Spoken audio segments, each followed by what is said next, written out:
Hello and আসসালামু আলাইকুম everyone. আশা করি সবাই অনেক বেশি ভালো আছো। তোমাদের দোয়া এবং ভালোবাসায় আমিও কিন্তু অনেক বেশি ভালো আছি। আবারও সবাইকে নববর্ষের অনেক বেশি শুভেচ্ছা।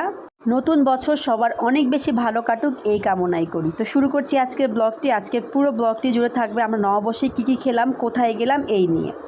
তো welcome to my new blog. তো আশা করি আজকের ব্লগটি তোমাদের অনেক বেশি ভালো লাগবে। তো আমরা নববর্ষে সকালবেলায় ঘুম থেকে উঠে এখানে পান্তা খাইনি, আমরা গরম ভাতই খেয়েছি।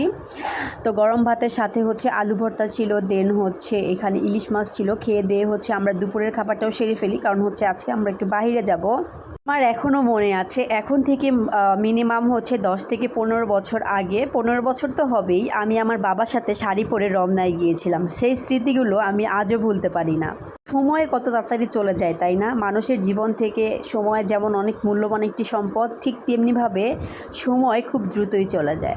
যাই হোক, আমরা কথা বলতে বলতে এখানে চলে এসেছি খিলগাঁওয়ের একটা রেস্টুরেন্টে। তো এই রেস্টুরেন্টের ব্লগ ভিডিও অনেকবার তোমাদের সাথে শেয়ার করা হয়েছে, কিন্তু শেয়ার করা হলেও আমি এখানের খাবার এত বেশি পছন্দ করি যে আমার হাজব্যান্ডও অনেক বেশি পছন্দ করে। তো ও বারবার বলে যে চলো এটাতেই যাই, খিলগাঁও বললেই ও বলে যে হ্যাঁ চলো আমরা অ্যাপেলে নিয়ে যাই। আর রেস্টুরেন্টটা কিন্তু অনেক সুন্দর, কিন্তু ওই যে আমরা আরও 3-4 বার আসছি, যার কারণে আমাদের কাছে অত বেশি একটা ভালো লাগে।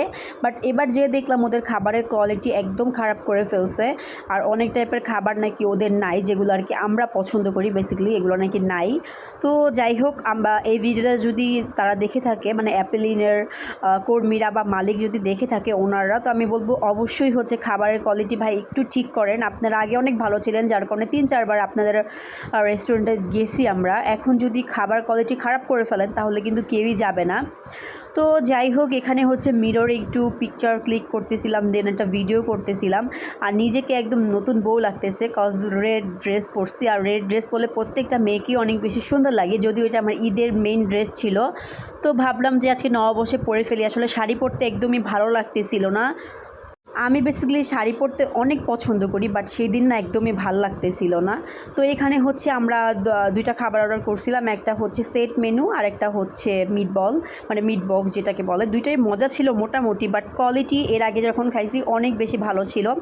বাট আমি বলবো প্রাইস তুলনায় অ্যাভারেজ, একদম খারাপও না একদম ভালোও না।